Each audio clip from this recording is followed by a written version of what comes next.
100% placement. Intégral Placement, Cédric Decoeur, Guillaume Sommerer. Et c'est parti pour un nouvel épisode d'Intégral Placement. On vous accompagne bien sûr jusqu'à 12h pour vous aider à faire fructifier votre patrimoine. L'unique émission à vous aider à vous enrichir jour après jour. Bonjour Cédric. Bonjour Guillaume, bonjour à tous. Et tout de suite on vous emmène au cœur des marchés. C'est Thibaut François qu'on rejoint depuis la salle de Fastia Capital. Bonjour Thibaut.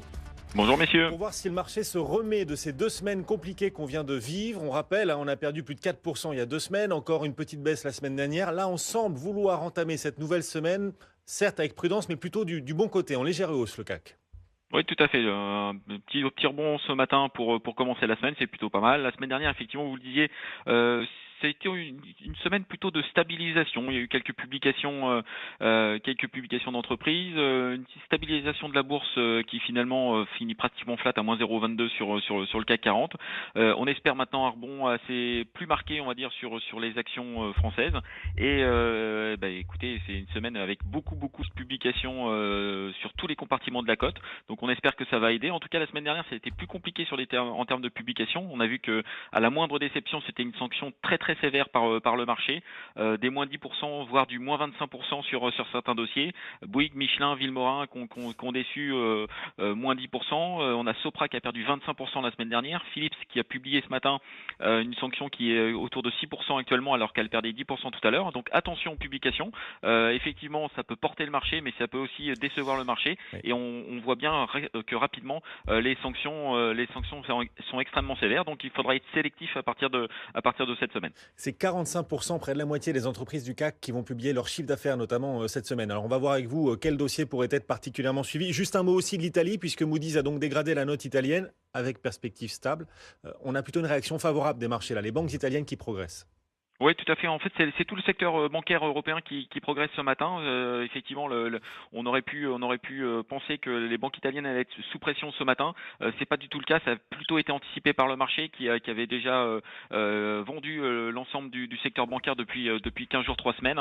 Donc ce matin, c'est plutôt à la hausse sur les entreprises même italiennes. Generali qui gagne un peu plus d'1%, et on a Intesa qui gagnait pratiquement 2% tout à l'heure. Donc ça se passe plutôt bien en Italie, ça se passe plutôt bien dans les bancaires européennes. On le voit d'ailleurs sur le CAC 40, les principales banques gagnent aujourd'hui. Crédit Agricole qui gagne presque 1,30, BNP un peu plus de 1% et Société Générale qui gagne 0,6%. Donc les banques réagissent plutôt bien finalement à cette dégradation de Moody's, sachant que c'était quand même assez intégré par les investisseurs ces dernières semaines.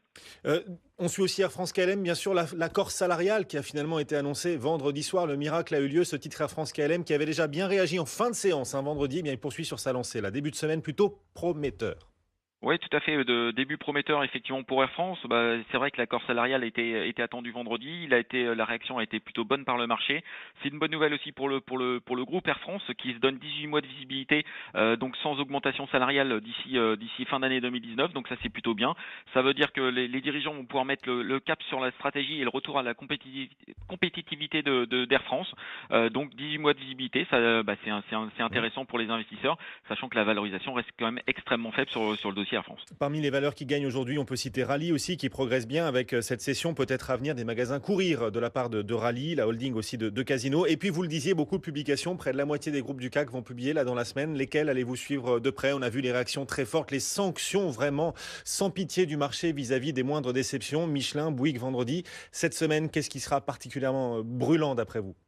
Écoutez, j'en ai choisi 2. J'ai choisi Total et Saint-Gobain parce qu'elles sont totalement différentes. On est dans un marché qui est très sectoriel. On a vu que le marché pétrolier, notamment Total, est en forte hausse depuis le début de l'année, en hausse de 14%. Elle publiera vendredi. Le marché attend plutôt des bonnes nouvelles parce que les matières premières sont à la hausse. Les flux sont à la hausse. Donc on attend une amélioration de la croissance. On attend une amélioration des marges. On attend un free cash flow toujours très élevé sur le dossier Total. Donc pas de mauvaise surprise à attendre en tout cas sur le dossier Total par les investisseurs. Donc la réaction devrait être plutôt positive sur le dossier Total. Et j'ai choisi Saint-Gobain parce que le secteur est complètement déprimé aujourd'hui. C'est un secteur qui est largement vendu en bourse, moins 30% pour Saint-Gobain depuis le début de l'année, moins 30%, c'est quand même des sanctions qui sont énormes. Le marché n'attend pas grand-chose de cette publication. En tout cas, pas de bonnes nouvelles à intégrer sur le dossier Saint-Gobain. C'est pour ça que ça pourrait être une réaction qui devrait être plutôt positive sur le secteur. C'est-à-dire que le marché n'attend pas grand-chose de spécial. Donc s'il n'y a pas de mauvaises nouvelles sur le dossier Saint-Gobain, on n'attend pas de miracle, mais s'il n'y a pas de mauvaises nouvelles sur le dossier Saint-Gobain, il pourrait y avoir une réaction positive à l'image de Publicis qui a publié la semaine dernière une publication qui était en ligne avec les attentes, mais rassurante pour les investisseurs.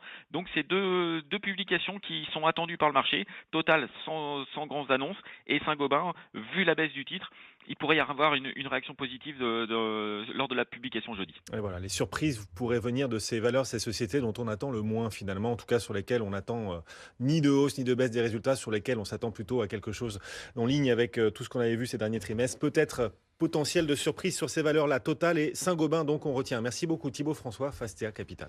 Et un marché en progression de 0,38%. Pour le moment, le CAC pointe à 5104 points. Voilà pour les grandes données de marché.